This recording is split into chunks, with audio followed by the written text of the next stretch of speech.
Okay, welcome to the Murfreesboro City Council special meeting, June 18th at 5 o'clock. We're going to talk about our comprehensive plan and progress to date. But before that, Councilman Young has the prayer and the pledge. If you'd please join me in a moment of silence.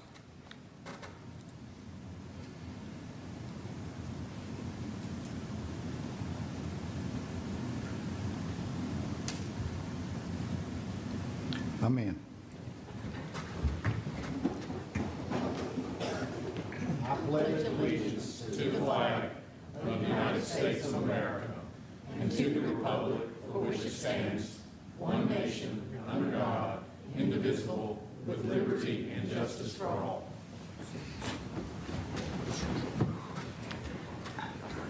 All right, good seeing everyone tonight. And, Mr. Lyons, we're eagerly awaiting to talk about our comprehensive plan. Sure. Mayor, we've actually kind of got two subjects for you this evening. The first is to hear a midpoint briefing from Kendig Keast. As you know, we've been working on the comprehensive plan now close to a year. So we're about halfway. We probably look to finish up, late spring of next year. So we thought this was a good opportunity for Kendig Keast to come visit with the council, give them an update about what's happening, what's happened so far. Also to lay out some of the steps that'll be occurring in the coming months, which will include a community survey and additional community meetings. And then when they complete their presentation, I thought it also might be helpful just to make sure that we get confirmation from the council if we're heading on the right course. Want to hear that. If we need to adjust course, certainly want to hear that and make the adjustments. And maybe after we finish up with their presentation, we could have a conversation about that. So I'd like to turn it over to Aaron. Good. Thanks, Rob. Mayor and council, thank you very much for inviting us to make this presentation to you all. As Rob mentioned, we'd like to give you a midpoint briefing just to go over administrative issues, but also just to, again, provide you with an overview of the 4 chapters that we've developed to date.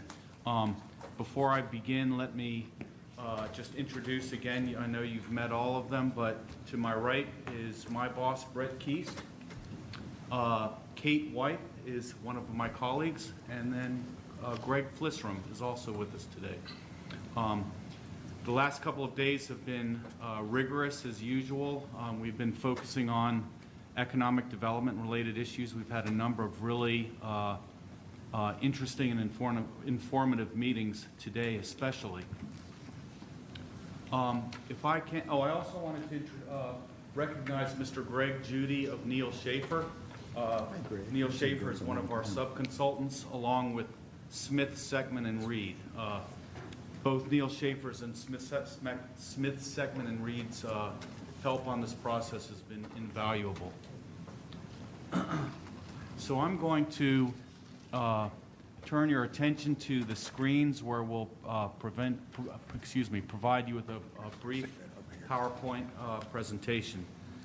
I'm going to use this laser pointer on the left screen over here.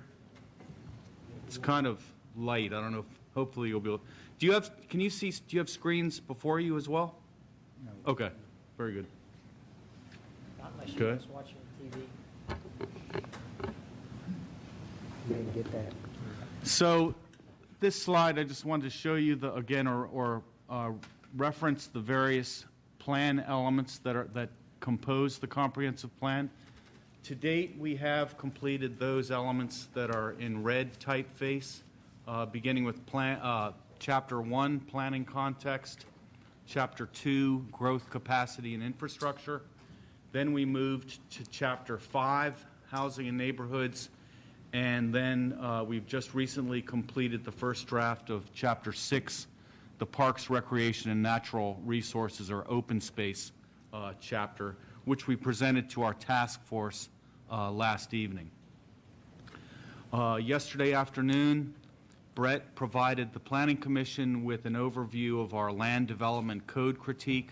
This was primarily focused on Appendix A of your city code, the zoning ordinance. Throughout each chapter, we've prefaced each chapter with a series of guiding principles, which basically laid the groundwork and direction and informed each chapter.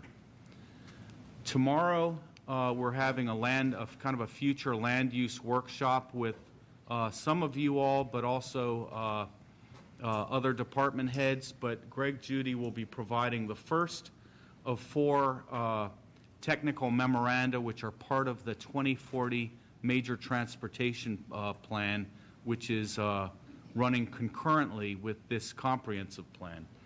And that was the main reason why we jumped from Chapter 2 to Chapter 5, because Chapter 3, our mobility chapter, will, in essence, basically summarize the findings and recommendations of the Major Transportation Plan, among other things. So we are about halfway through with this planning program. With respect to community engagement, we have completed actually 6 listening sessions or focus groups. We had scheduled 5, but when it came to the Parks and Recreation chapter, we decided to have an additional focus group just because there were a lot of very interested people that wanted to, or citizens that wanted to have some input into that, and so we decided to convene a second one. With respect to our task force, we have an excellent task force that we're working with. We've now had 5 of 9 meetings. The 5th meeting was last night. We have had one of 2 joint workshops with the City Council and the Planning Commission, the first of which was when we kicked off this planning program. So the next one remains to be scheduled, but it'll most likely be after we complete, or just after we complete our 8th chapter, which is the implementation chapter.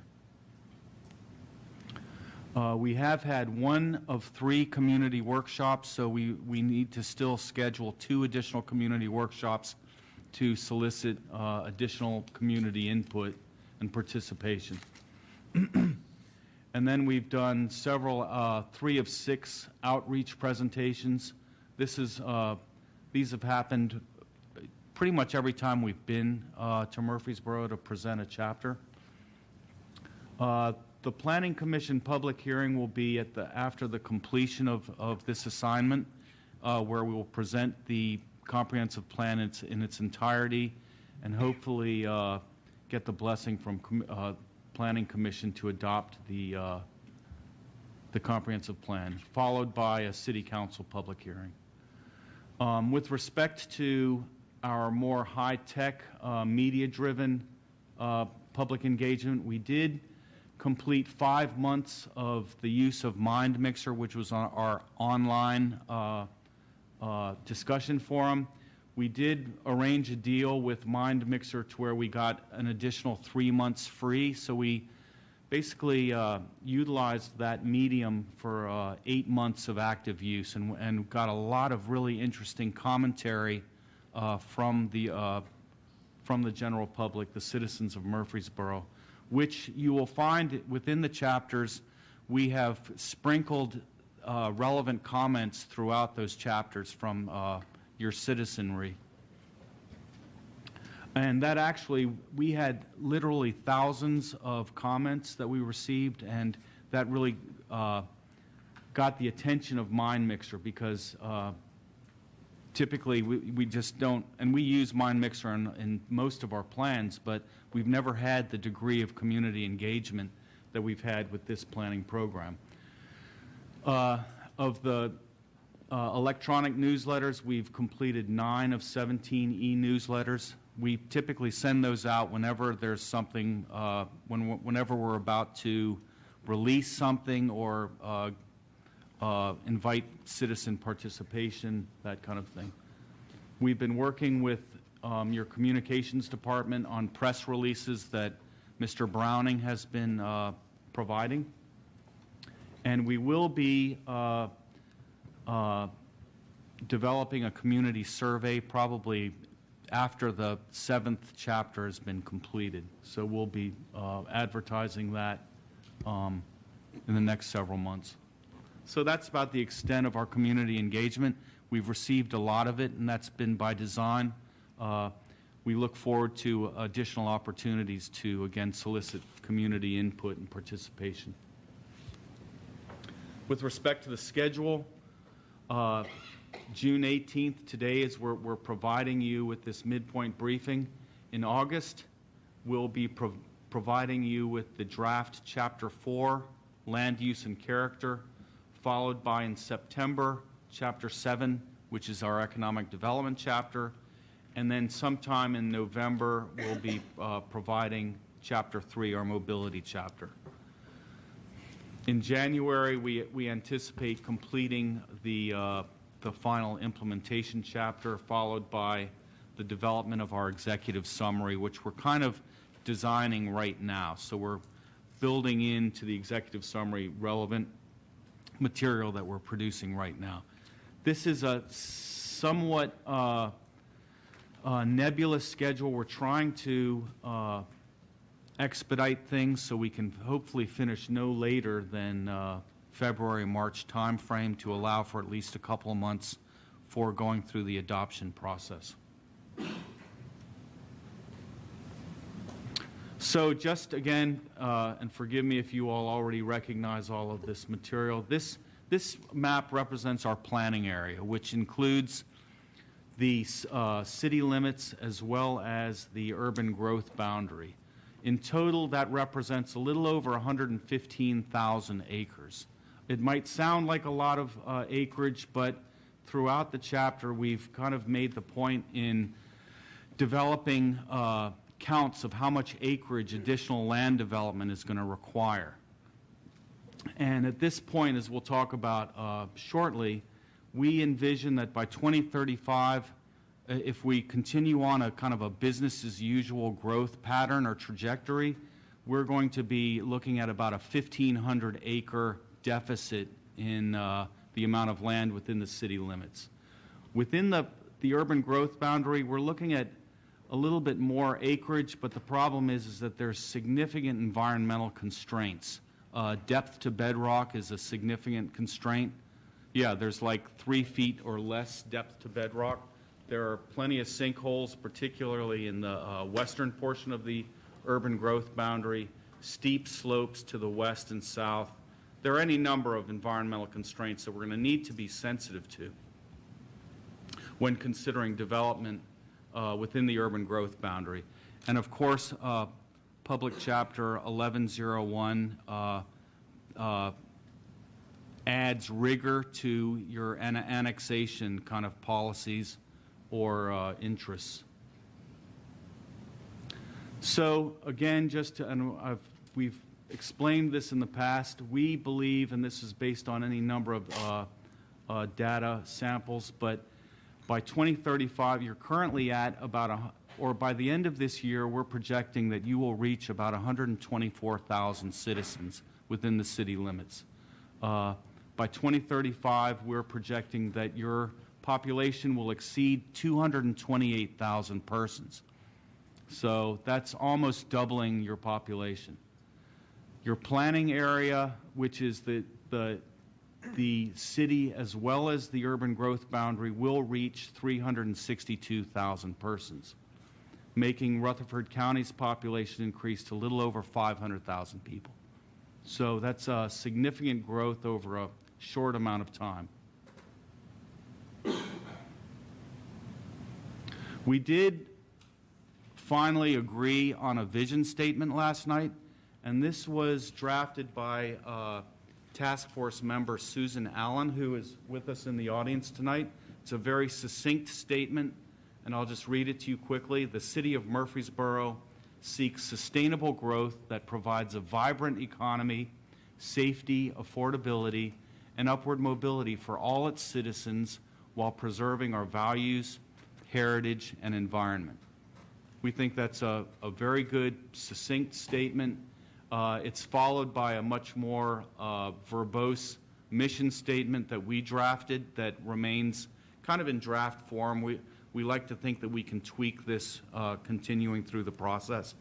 But so this mission or this vision, as well as our subsequent mission statement, will inform how we go about developing this comprehensive plan.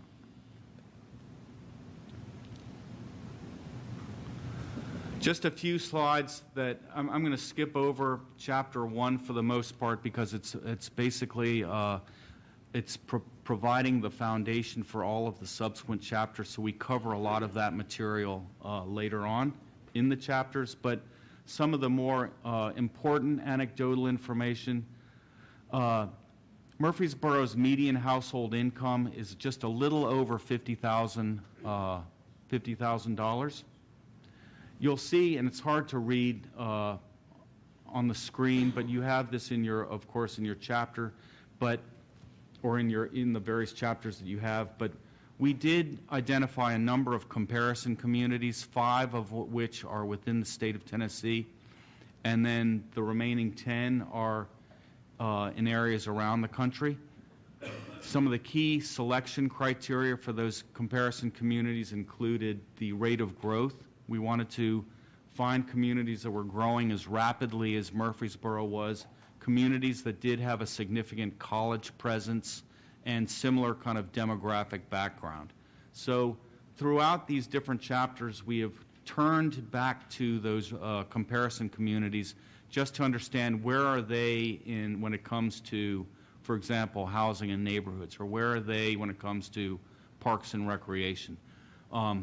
Last night we had identified, we were discussing a parkland dedication ordinance recommendation, and the task force had requested that we look at our comparison communities to understand whether our comparison communities do have similar ordinances for parkland dedication. So that's been fairly informative as well.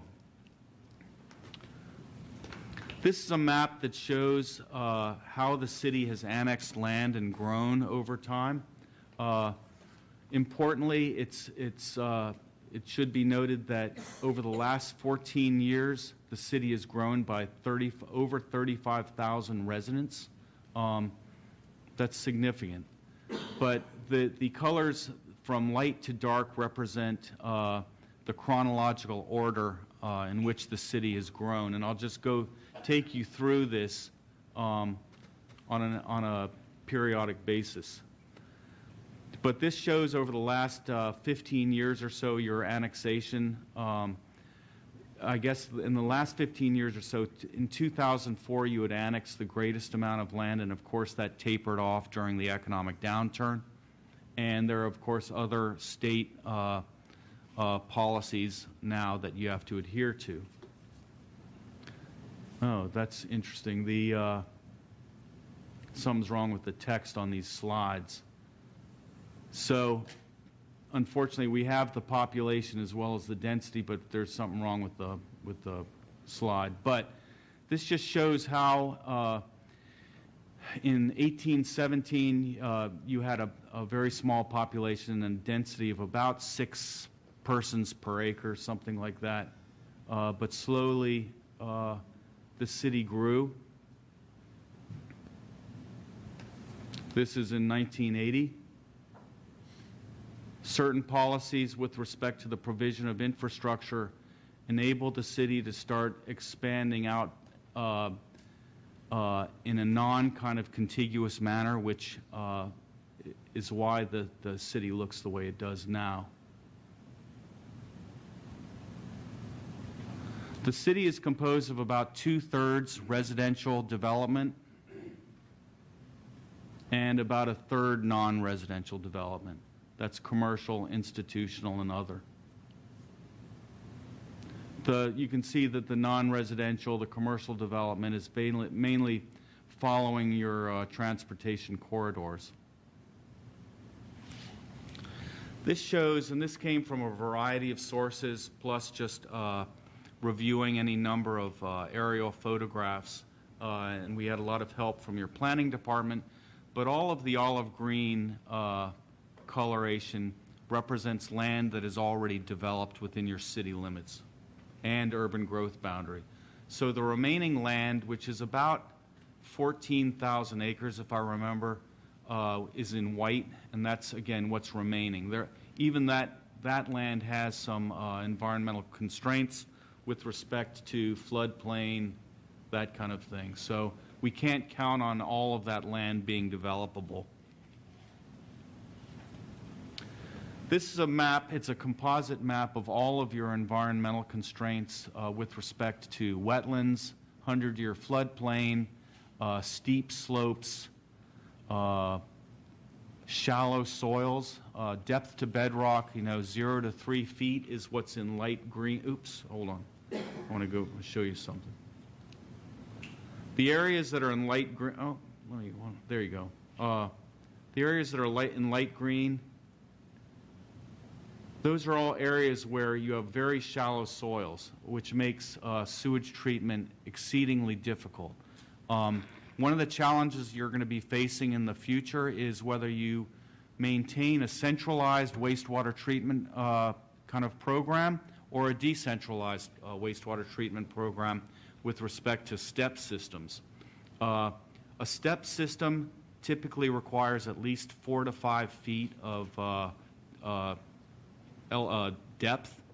So when you have areas like these areas in green, that means you're going to have to be doing some serious blasting to even put in a step system, let alone any kind of centralized piping, that kind of thing. So these are fairly significant constraints, not to mention all of the purple dots, which of course are symbolic of where sinkholes are. They're not necessarily that large. And then to the east, you have very steep slopes, et cetera. So it just shows again, how little land is really developable, or if it is developable, it may be very exceedingly expensive. There are other areas that we believe require additional scrutiny. These are areas that are subject to significant flooding. We're just going to make the assumption and think that might be you might be able to overcome those kind of issues, but they're issues nonetheless. In our second chapter, we really started looking with increasing scrutiny at your utilities infrastructure. With regard to potable water service area, the lightest green, of course, is Rutherford County. The second lightest green is the planning area. Of course, all of Rutherford County is under the jurisdiction of the Consolidated Utility District. The darkest green represents the area that is within the jurisdiction of the Murfreesboro Sewer and Water Department. This basically is a diagram that shows all of the major trunk lines of your potable water infrastructure with a half-a-mile buffer extending beyond each trunk line. So you can see, again, in red is the planning study area. The blue trunks represent, again, that half-mile buffer around each major trunk line. So this will be these are the areas where development can happen without any kind of constraints with regard to the provision of fresh water. But it's not exactly as clean cut as that, and I'll show you that in a minute. This is an image that basically looks at the amount of capacity as far as gallons per minute that is available in certain sections or certain areas of the urban growth boundary. For example, the areas in red are the places where there's the least amount of water in gallons per minute. So when it comes to fire protection, again, the areas in, hold on.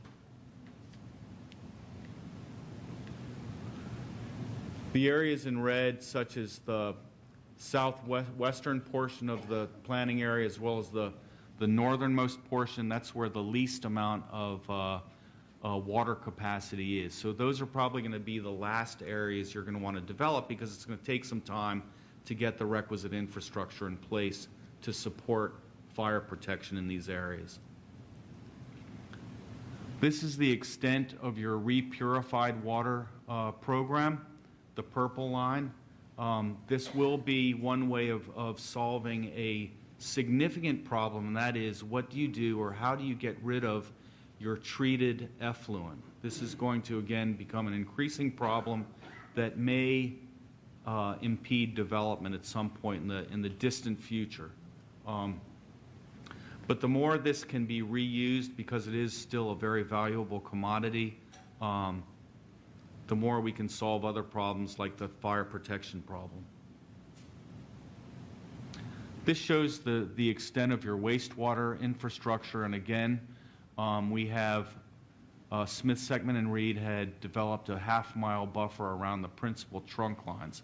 So again, these are the areas where, within those trunk lines, where the most immediate development should occur. That would be the cheapest way of supporting development. Again, as we had mentioned earlier, one decision that the city and county will need to address is whether or not you continue with a centralized wastewater infrastructure program, or you really start going toward a more decentralized step system.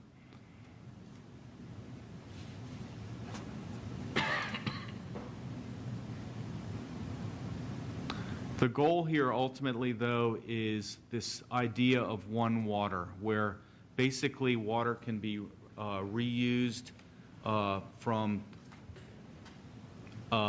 after it's been treated. It can be used as drinking water. And I know that Mr. Gore and others have gone down to Wichita Falls, Texas, where they've employed that very program, where their wastewater is now their drinking water. This is something that's done all over the country, but it might be just a perception issue that we can overcome in the next 15 to 20 years.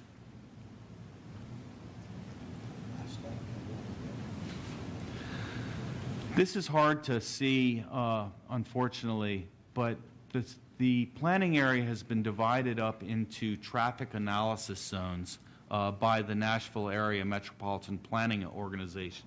These traffic analysis zones basically provide data on population, on employment, on commercial land, a whole range of different factors that will factor into the 2040 Major Transportation Program. With respect to our land use and character chapter, we're looking at these traffic analysis zones, of which there are about 250 of them. This is just providing you with a quick overview. But the first thing we need to do is confirm that the MPO's projection of where development is likely to occur in 2040 is indeed accurate, but then we have to start looking at how growth will occur in each traffic analysis zone on a 5-year sequential basis. And again, that will be fed into the Major Transportation Plan. So here is, and we started with 2010 because this relates most specifically to the 2010 census. But this shows, from a population standpoint, where your highest concentrations of population of people live, the darkest color being the most populated. So this is our baseline information. Now we have, again, information on this that we'll be providing in our workshop tomorrow on employment as well as commercial lands in each traffic analysis zone. So this is what it looks like, what the projection is in 2040, and you'll see that a number of TAZs have darkened in color, if you will. But you can start to see, where the TAZs, if you will, which TAZs have increased the most in population. I'll just go back to the 2010, just so you can remember which colors are which, and then this is 2040. So you can see that areas to the north, areas to the due west, and to the east are projected to grow the most in population. But again, when you look at the environmental constraints, I think we need to reevaluate whether or not this is indeed where we want to be focusing growth. Again, I'll just go back to this. Again, it's a little bit larger scale than our other map, but you can see the areas that are projected to grow the most. But then where you look at the areas of greatest environmental constraints, and we have these outlined in red. It's hard to see it, but these areas, the areas to the north, the areas to the west, do represent the areas where it's going to be the most expensive to develop. So we'll be analyzing this with increasing detail as we go through the next chapter. We have been advocating, and we like this image because it's a great shot of City Hall and the library, but more importantly, it shows the amount of or the lack of density, if you will, or the amount of marginal development just beyond City Hall. Areas that might be worth considering redeveloping.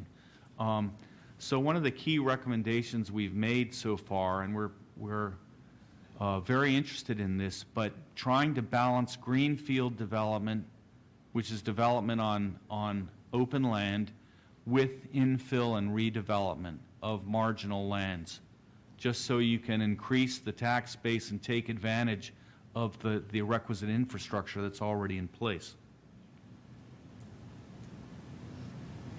We have described and recommended the use of special financing districts, such as tax increment financing, or the use of payment in lieu of taxes as a means of supporting the development community and overcoming some of the challenges that one faces in redeveloping land. And we've also made recommendations as far as how the city might support the development community beyond the financing, but with respect to existing utilities infrastructure as well. Moving on, we'll just touch on, we recognize that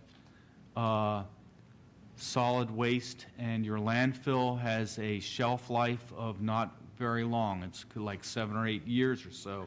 We have provided several case studies on how one can divert solid waste, although we know that that's not going to be sufficient to solving the problem. But we have also provided case studies on waste-to-power programs, which are utilized throughout all over the world, where you can generate power through the combustion of municipal solid waste. The technologies these days make this virtually emission-free. You can really scrub the emissions to the point where it's emission-free, and it's worth really looking at in greater detail. Moving on to your housing chapter. This is an interesting picture that we just wanted to include. This is in Arlington, Massachusetts, but it was the redevelopment of a hospital, as well as the program included 164 apartments, but then of that there were several affordable housing units built into this as well. Very interesting case study which we describe in detail in the housing chapter. This table just shows you that of all of the zoning districts, about 58% of the land and most of the zoning districts do allow some form of housing.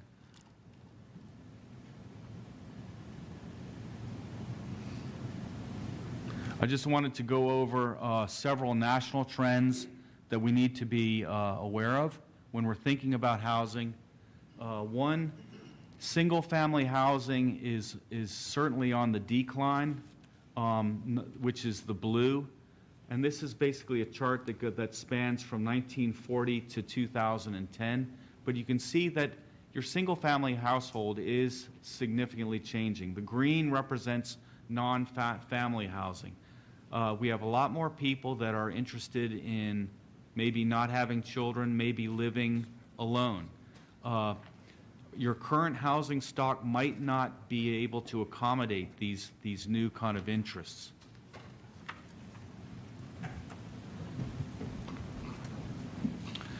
This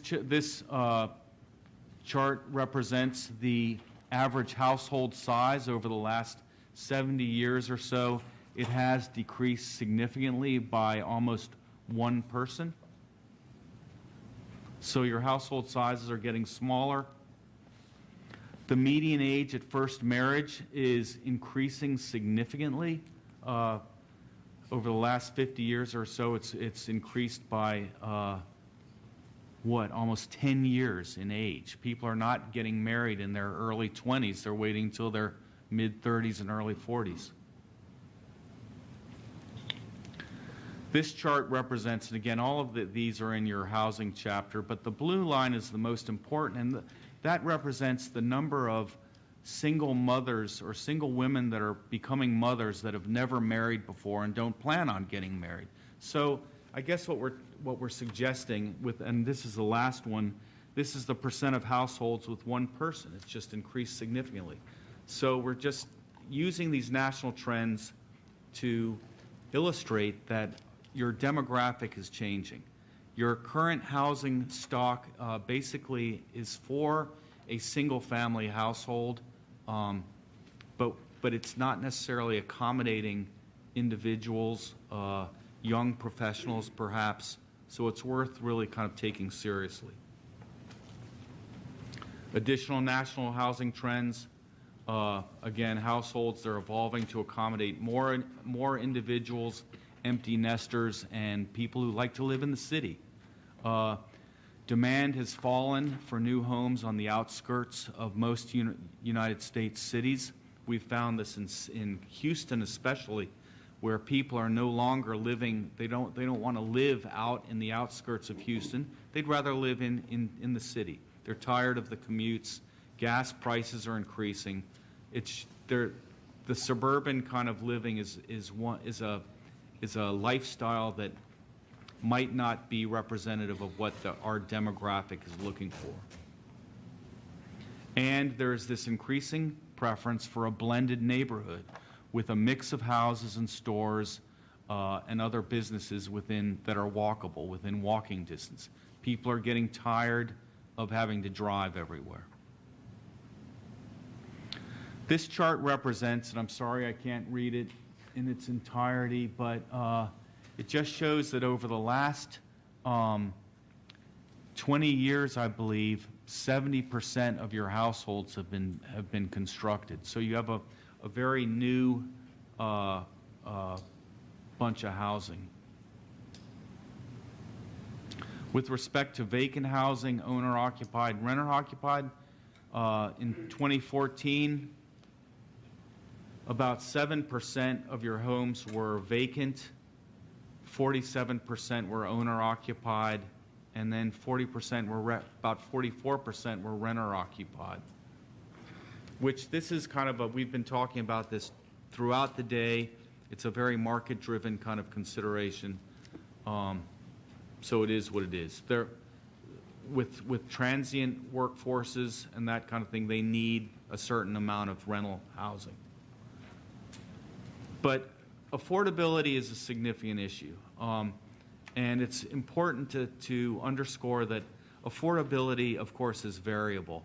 What's affordable to you all might not be affordable for me. We all have a different idea in mind as far as what is affordable.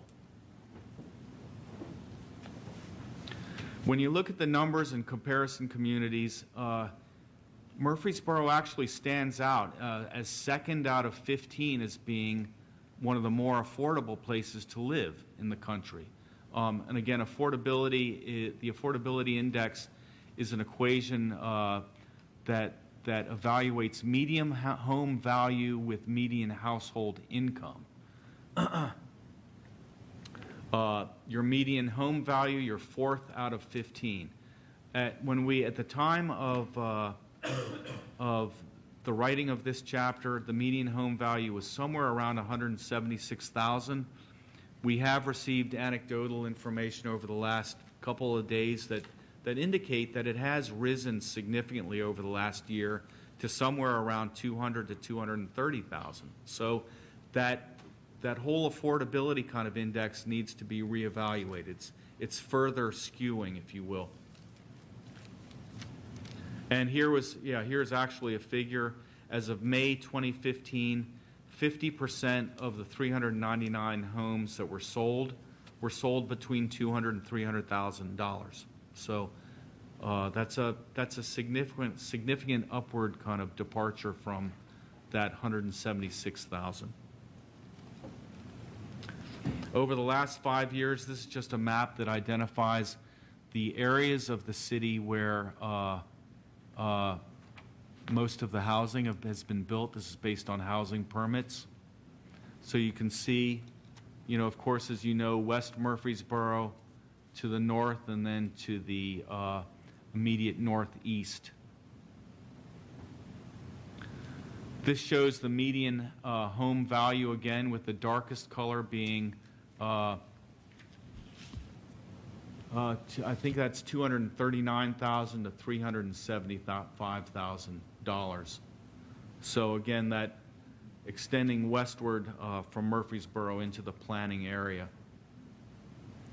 This shows the median household income. So you can see, as we'll mention in a moment, this kind of underscores that homeowners and renters are cost burdened, if not overburdened. Again, you look at the highest median home value compared to median household income. The folks that are making $69,000 and $92,000 are the ones that are also living in the more expensive housing throughout Murfreesboro. And when we talk about housing cost burden, what we're referring to is a rule of thumb that the U.S. Housing and Urban Development Department uses is that you shouldn't be spending more than 30% of your household income on housing-related costs.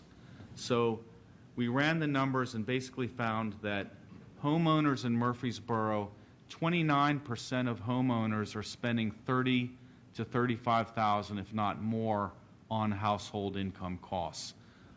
Within your rental community, 52% are spending more than 30% of their income on housing costs. So if you read between the lines, maybe Murfreesboro is not as affordable as one might think it is. Compounding this issue is this whole housing to transportation affordability index.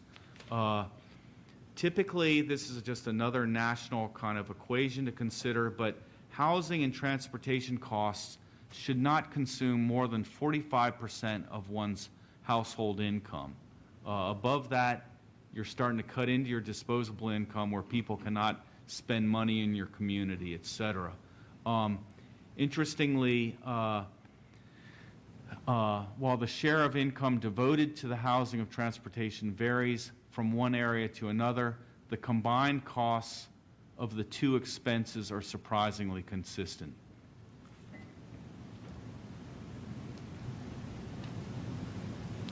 So just again, and we have these kind of projections as far as land area required.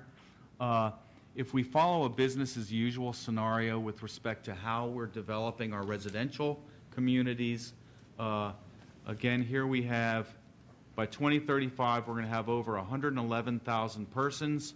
That's about almost 43,000 new housing units, not including housing that's going to be tired and needing to be replaced. But that's going to require almost 8,000 acres of new residential development. That's, again, based on the average 15,000 square foot parcel, 4 parcels per acre kind of development pattern. So that's how much land we're going to need, almost 8,000 acres just to support housing within your city limits. We did, within the Housing and Neighborhoods chapter, really evaluate two distinct neighborhoods. One is we used West Murfreesboro, and then another we used downtown Murfreesboro. But we looked at how the neighborhoods were developed. Oops. And I'll just begin with West Murfreesboro. And again, this is difficult to see, but you can see and we're still working with the city's GIS department to determine actually how many people live in West Murfreesboro compared to the rest of the city. We recognize that West Murfreesboro has grown rapidly. If you can see the lines in gold, those are the areas where there are sidewalks on the streets. So you can see that West Murfreesboro, there are a whole lot of areas that don't even have sidewalks. we have drawn concentric rings around the two schools within West Murfreesboro. The quarter-mile ring represents a short walk to school. The half-a-mile ring represents about a 10-minute walk. But within a half-mile ring, that's about 125 acres. Last night, we showed the task force a variety of development patterns based on similar densities to Murfreesboro within a 125-acre area, just to show how additional land uses might be blended into your residential developments.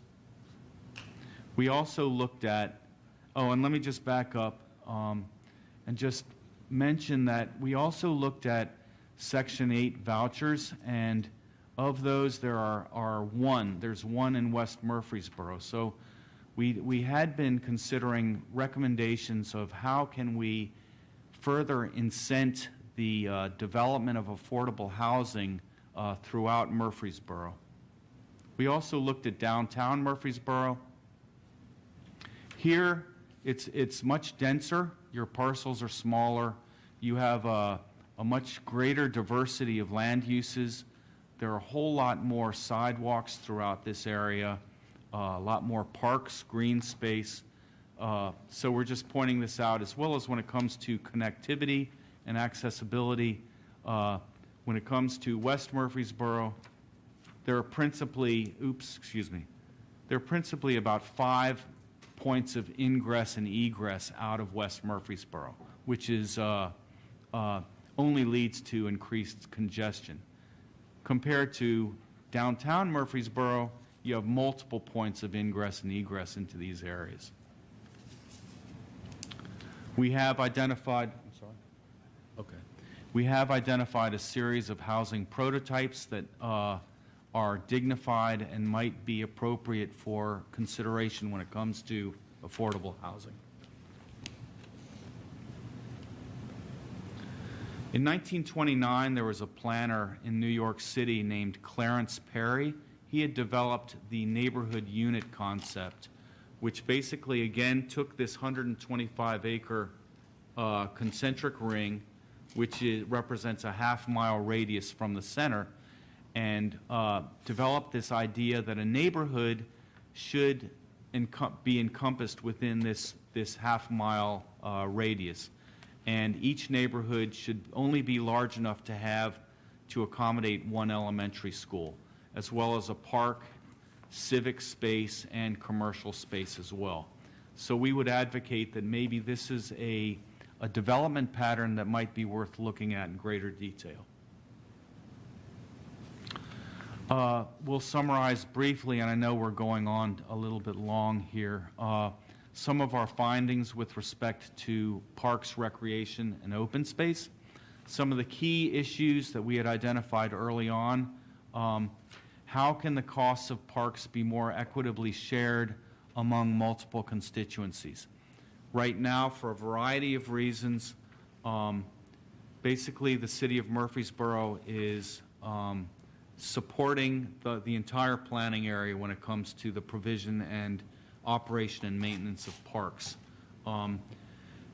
As we discussed at length, interlocal agreements with Murfreesboro City Schools, with Rutherford County School District, are a means of sharing some of the acreage that's going to be required to accommodate, most notably, neighborhood parks.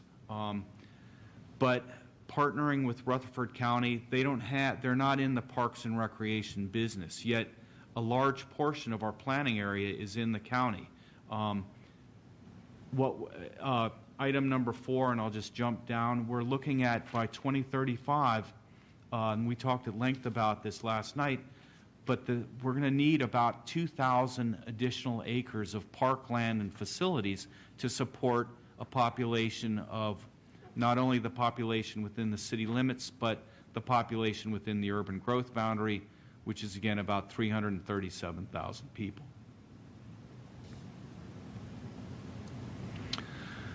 The National Recreation and Parks Association provides kind of a back-of-the-napkin analysis regarding how many parks per capita a city should have, and they divide parks into a range of sizes, from neighborhood parks to community parks, regional parks, and then other special use areas such as wetlands, open space areas, etc.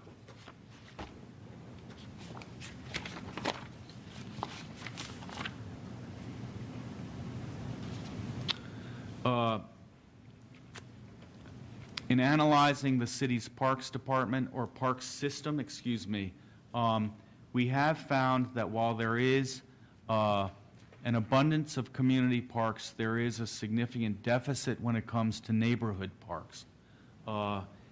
These deficits only increase when you look at the 2035 population estimates. And again, your Parks Department is forging these interlocal agreements with Murfreesboro City Schools.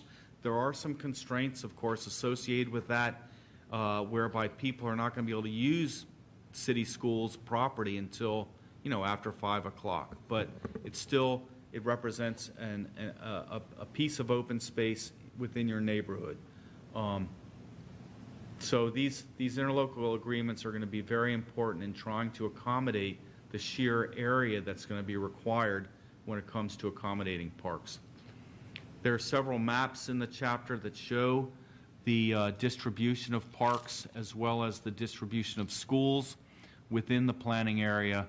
And then we have to the right kind of an example of how we need to increase the distribution of community and neighborhood parks, and at least one large regional park, particularly over in West Murfreesboro. But it needs to be underscored that your Parks Department is doing an incredible job. This is an incredibly robust park system that you have, especially when it comes to cultural, arts, and other heritage-related resources. Not only did we look at parks, parkland, we looked at active recreational facilities as far as what the National Recreation Parks Association projects the needed estimation for everything from outdoor basketball courts, volleyball, swimming pools, community centers, all of those more, again, active recreational facilities that require concession stands,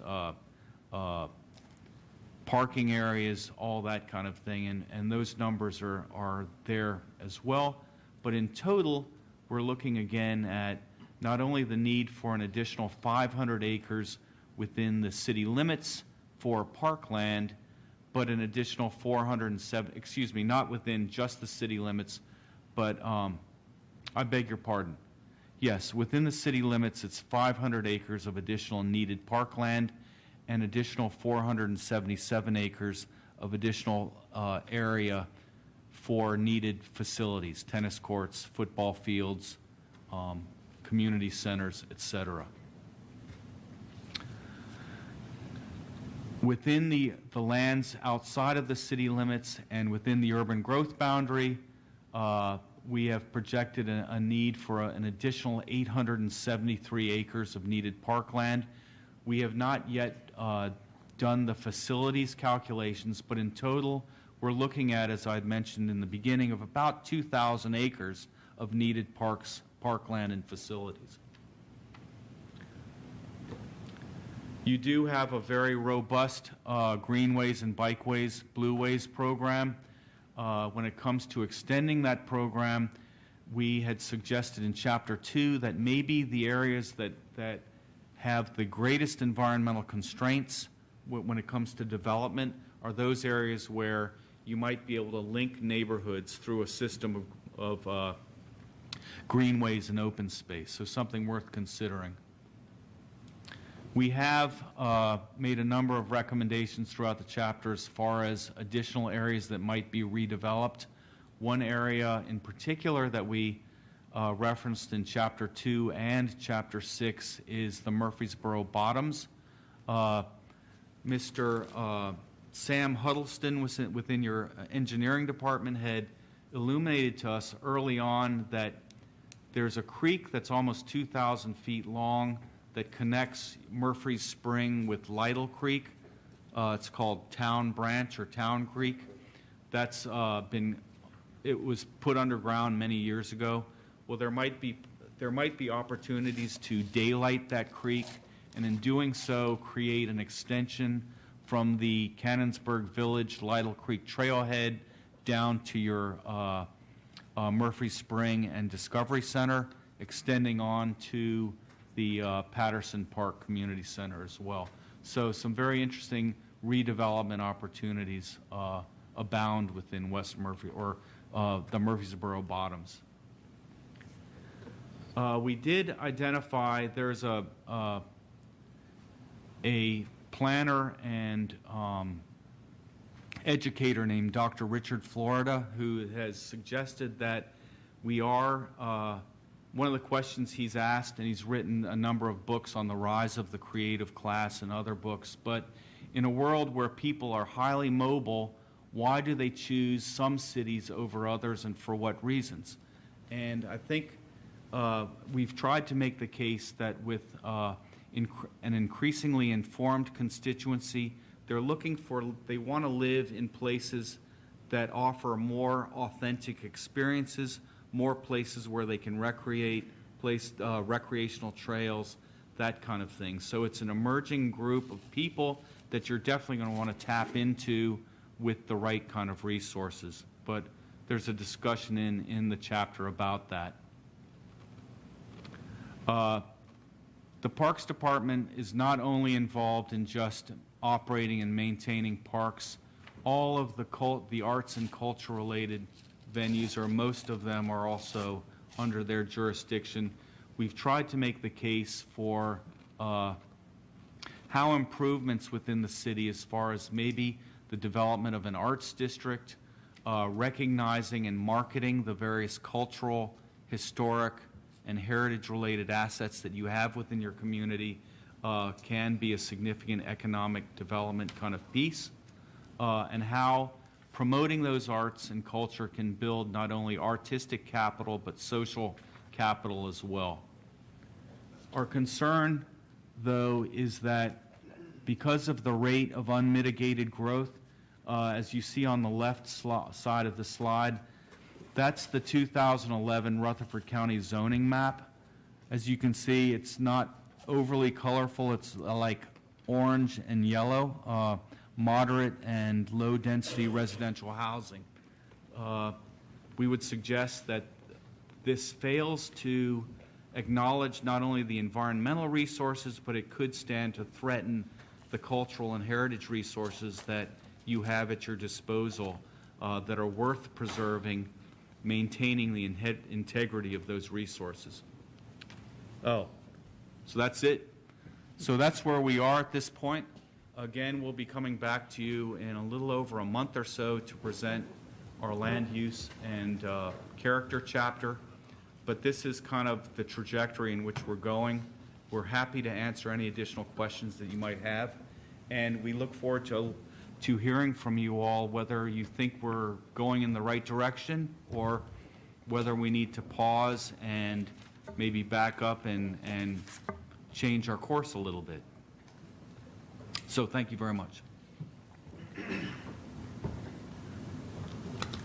Are there any questions or comments that we might want to make at this time? I think we've got enough time. Mayor, you got anything? No, I apologize. I had a call at the office. All right, the office, I don't know if y'all know that part of the, say thanks to the Murfreesboro Fire Department, but the legal aid department that caught on fire Monday night, that was about 8 feet from our office. So for some reason, our alarm's been going off since then. But so as I divulge, I'm sorry. Questions? Was the first community workshop, was that at the World Outreach Church? Was that the workshop? Yes, sir.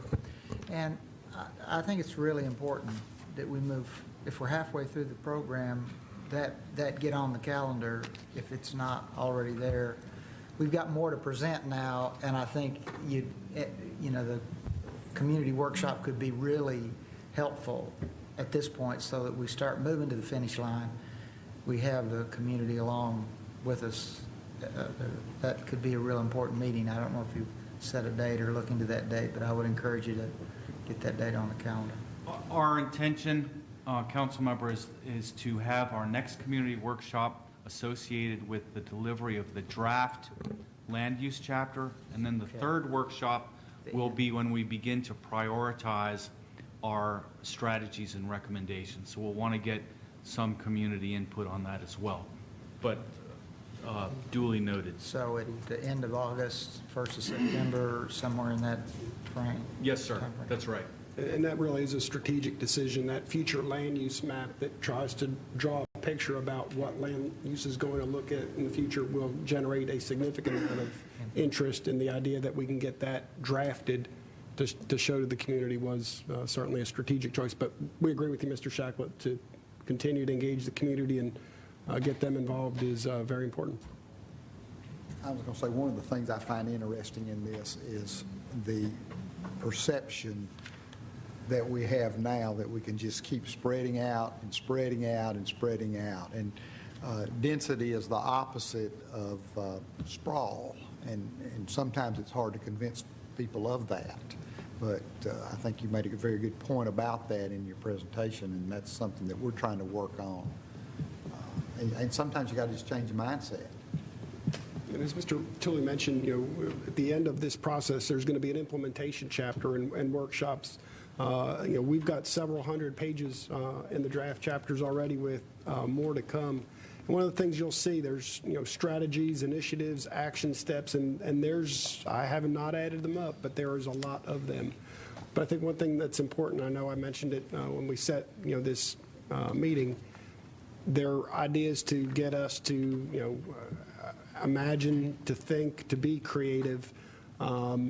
Many of them are consider doing something. And as I've shared with you, just because it's here in the plan does not mandate it to happen. In fact, with a whole lot of these, what it's going to require is your staff, your citizen boards and commissions to dig into these, to put a lot more meat on the bone, to develop details, to adjust courses necessary, and then come back to, eventually the city council to see implementation. Some of these will require funding. Some of these might require a task force. So you'll see a lot of ideas in here.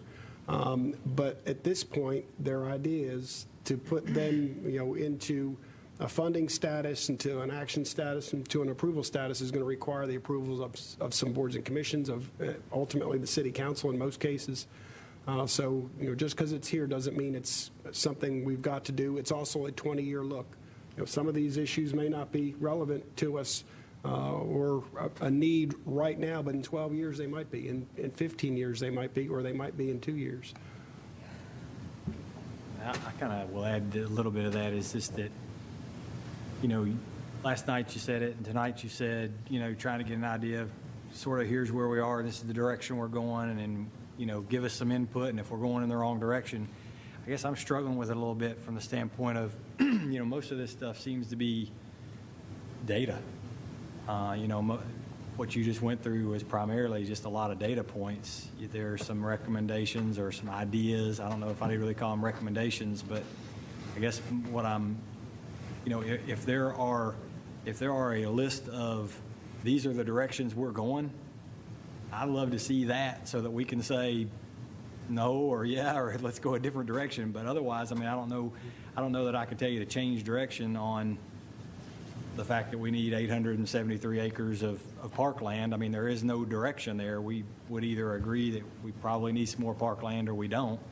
I think we probably do in the next 20 years. But if that's, I guess what, I just don't know what the directions are that we're talking about, I guess is what, to tell you to change direction on. If we have some sort of way that, and I don't know that it's even really that important that we do that right now. Like you said, we'll have implementation phases and all that kind of stuff, but I certainly don't want to get it. If you guys feel like it is really important now, I don't want to get a year from now and go, no, that's not really where we wanted to go with this, and then there's nothing we can do about it.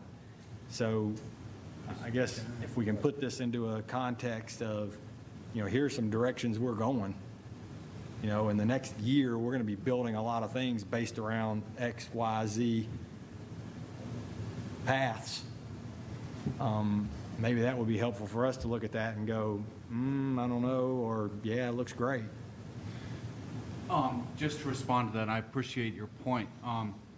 We have laid out a lot of information, a lot of data that basically represents what we're trying to suggest to you is based on your current business as usual kind of development program, these are the implications of continuing on the current course that you're taking. So we have tried to make recommendations as far as how to increase or how to develop a more compact urban form, how to increase or provide a more walkable kind of setting, how you may need to increase densities in certain areas. You're exactly right in that so far we've basically been providing information. When it comes to land use and character chapter, this is where we're going to start applying some of these planning concepts to the ground, if you will. So it'll be after this chapter where we're really going to need to evaluate how we're going. But we are going to be, in entering into this, we're going to be making some assumptions. And one scenario that we will look at is, yeah, again, what are the implications of a business as usual kind of scenario? But what are the advantages of maybe creating, for example, like urban villages that might be scattered throughout the planning area, where you might have more walkable, maybe slightly more denser areas that might be more mixed use. Where are areas within the city that could stand to be redeveloped completely to support or accommodate some of the needed growth that we're estimating?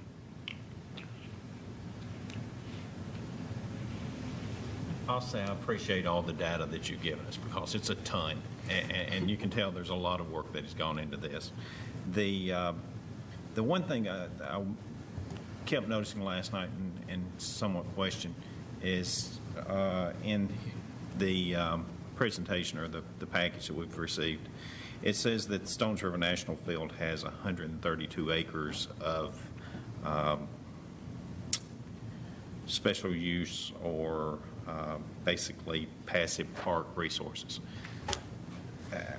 Where does that number come from, 132 acres? Because, I mean, Stones River Battlefield Park's over 600 acres. I'll have to look at that in greater detail.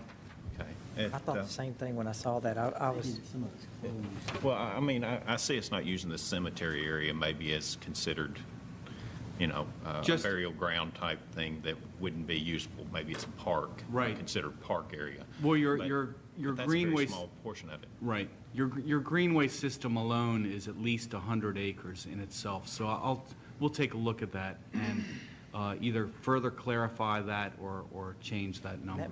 that may be, through the battlefield where all the trails and things go in the battlefield, that it may have that sort of designated as Right. Just the trailways going Yeah. through and the driveways. Also, I guess from the Planning Commission standpoint, you came and spoke to us the other day.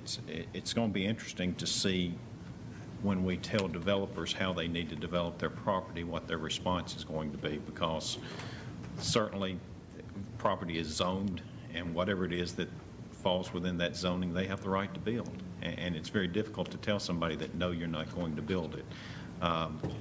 The one thing, and I understand density, and I appreciate Doug's statement a while ago that we're going to have to adapt to change, because we've already adapted to change. We've seen a growing community. But we also don't want to say goodbye Murfreesboro and hello Antioch. And I'm not sure if y'all are familiar with Antioch. That's between here and Nashville, and it's a very dense community that is built very. It was built very quickly, and it was also built to be for masses of people to accommodate large numbers of people. From a planning standpoint, much of what we see in Murfreesboro, when you look at the western part of town and you say part of it has great connectivity and part of it doesn't have great connectivity, one of the biggest problems we've got right now as far as the city is the legislature has tied our hands on our ability to annex. And if we can't annex, obviously we can't grow physically without, or at least we can't have forced annexation. Much of those islands that you see in the city of Murfreesboro are not Murfreesboro. Those are Rutherford County. So, I mean, when we look at areas in what you would say look like they're in Murfreesboro that don't have sidewalks, that don't have street lights, that don't have services, those are communities that have chosen to not be part of the program here. They don't mind using our facilities by any means, but they don't want to pitch in and help pay for them. And so it's created a very difficult situation for us not to have the ability to annex. And I don't know how you can control people that you have no control over. Good point.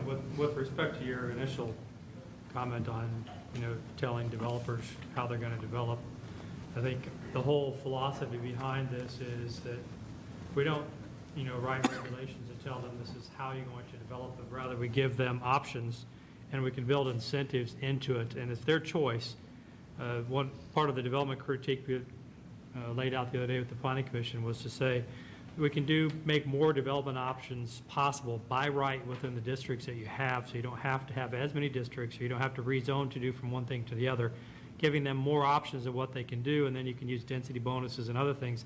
They ultimately will make the choice about what the market will support and what they're willing to do, but through the structure of those regulations, you can start to move the needle, if you will, in terms of starting to address some of these types of issues. So it's not, mandating and telling them that we're going to start developing only like this, but giving them a range of options and trying to streamline and make it easy for them to do that. We do already have incentives in place to encourage people to add density. The only problem is when it gets to the Planning Commission, the neighborhood next door to it, I'll use the Reserve as the example recently, is there's a project that they're wanting to build right next to the Reserve community, and every time that the public comes and speaks to us, their outcry is, we don't want density over there. And, right. and we're trying to build in green space. We're trying to do everything that you're saying that we should do. Mm-hmm.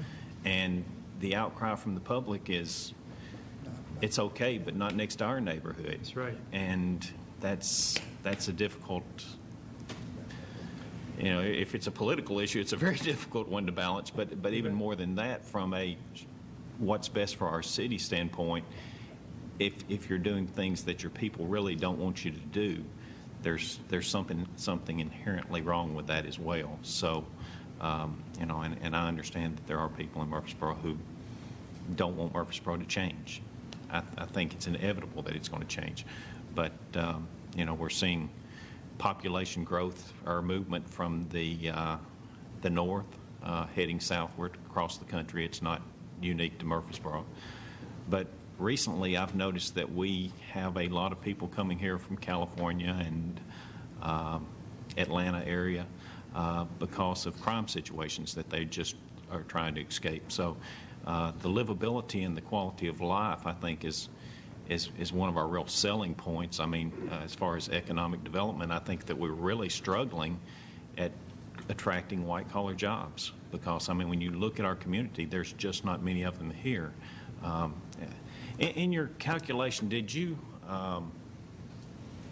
I know that Athens was one of the lowest average household incomes, and I don't know that that bodes well for the University of Georgia, but does the campus population come into that statistic on average household income, and if so, is that having the same effect with MTSU in the city of Murfreesboro? It largely depends upon where they claim their residency. Oftentimes it does not if they're still a resident of somewhere else in the state. So in most cases, there is some skewing certainly for college communities, but not the entire population of the university is counted in, weighing down the household income. Well, I mean, so it's It'd be a pretty big number for us. but for Murfreesboro, I mean, you're talking 27,000 students for a city Yeah. of 115 to 20,000 people. That's almost 25% of the population Yeah. that is here that probably has very minimal, if any, income. I was just curious as to how that calculates in. Charlottesville was very similar to that, a very low median household income. But the University of Virginia is a very large component of their population. So I think in most cases, those students are still, with their parents, claimed on their parents, and not necessarily their income is factoring into, where they live while they're in school.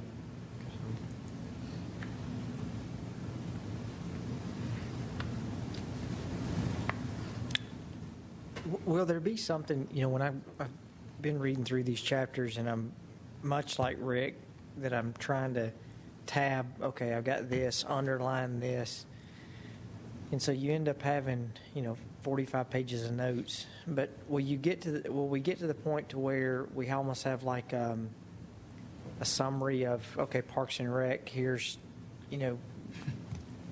Yeah, what like a I'm Cliff thinking Notes is, version? based on Rick's comment, is we need to get to the point where we come back and say, okay, council, here are the 5 major policy shifts that we'd like you to, that we need to have a conversation about. Do we want to go here, or do we not want to go here? And boil it down into these major issues. We've projected the population forward. Yes, based upon statistical methods, this is a population. That doesn't necessarily mean that we will get there.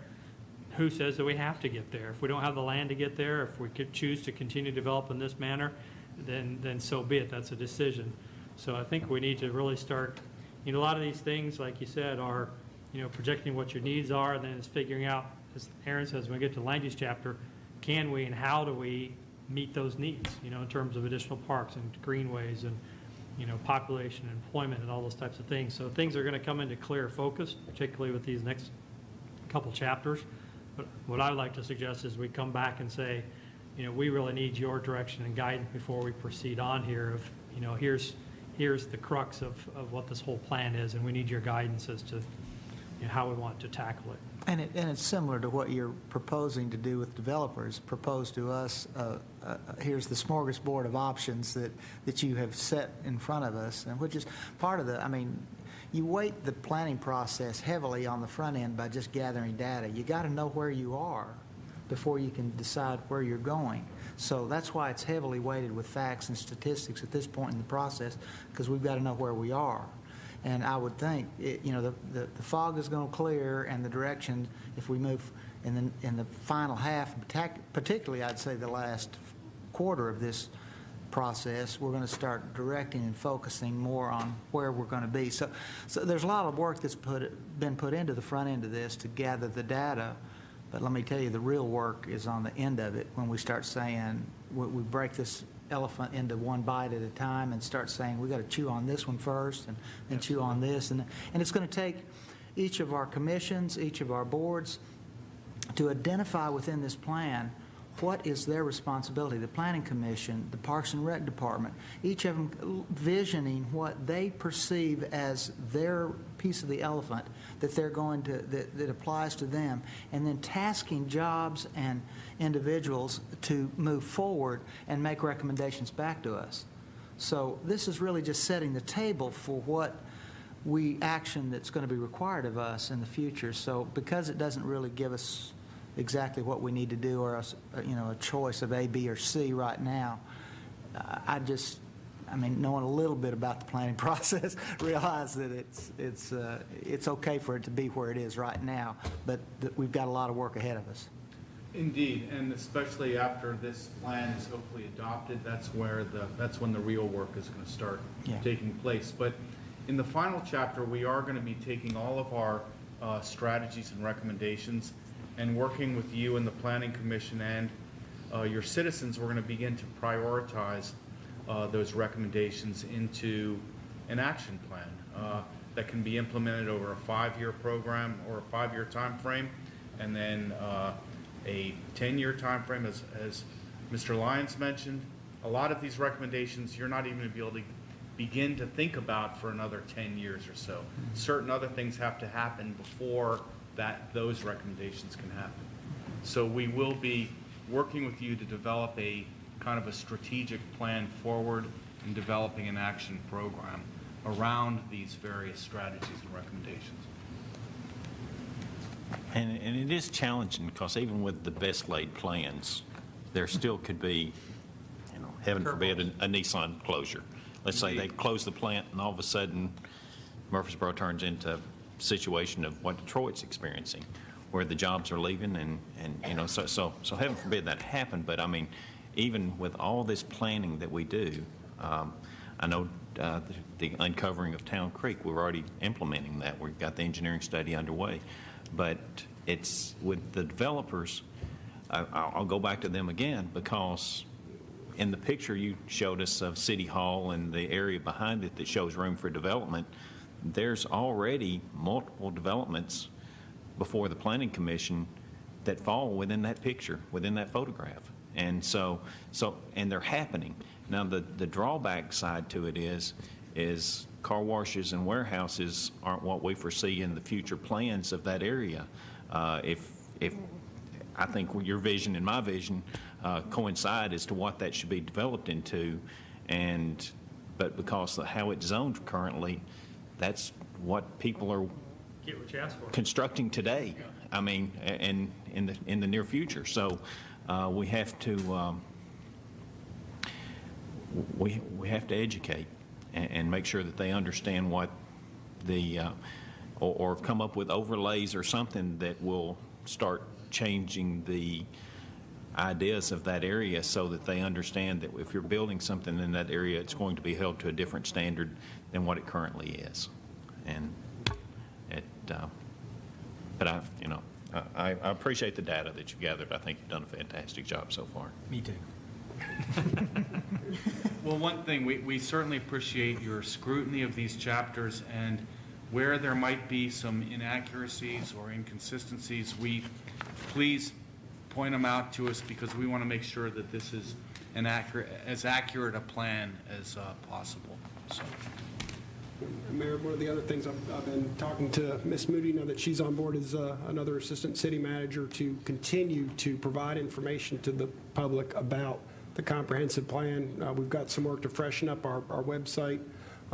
It's got all the chapters on there, but I think there's some additional information we could put on there. We've talked to City TV about doing some video shorts that summarize each of the chapters that have been developed so far. When we get to the adoption phase of this, and here's what happens in many communities, Nashville's trying to adopt their comprehensive plan now, and they've been working on it for 2 years. And some of the things you're hearing in Nashville is, there's a comprehensive plan. When did you start working on this? I didn't know anything about this. I hope I'm wrong, but when we get to the adoption phase here, we may hear that as well. And so that's unfortunate. We want to make it as easy as we can for everybody, but we're going to try to really continue to promote and provide this and make it easy to find, because we don't want that to be a reason not to move forward. We want to be aggressive about putting it out there. Certainly, folks can come look for it, but we want to make sure they know it's there and they know how to plug in. But any suggestions you all might have about how we go down the road about making this easy for people to get to, whether it be a speakers bureau, the website, City TV, information on the city's website, please share your ideas so that we can hopefully minimize and maybe even eliminate somebody saying, I didn't know the first thing about the comprehensive plan. And that community survey may be a good way to help really reach everybody, but we're open to your ideas and suggestions.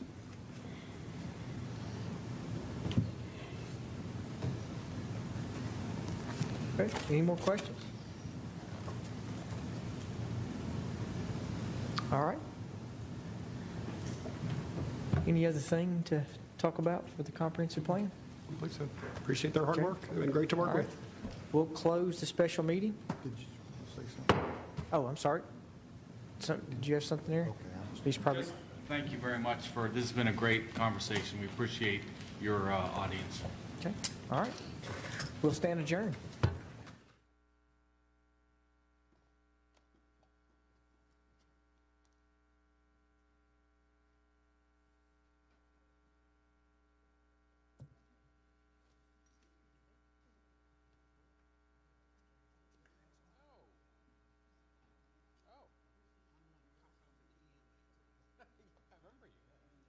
Greg, by the way. Pardon me? Yeah, I do have it. Yeah.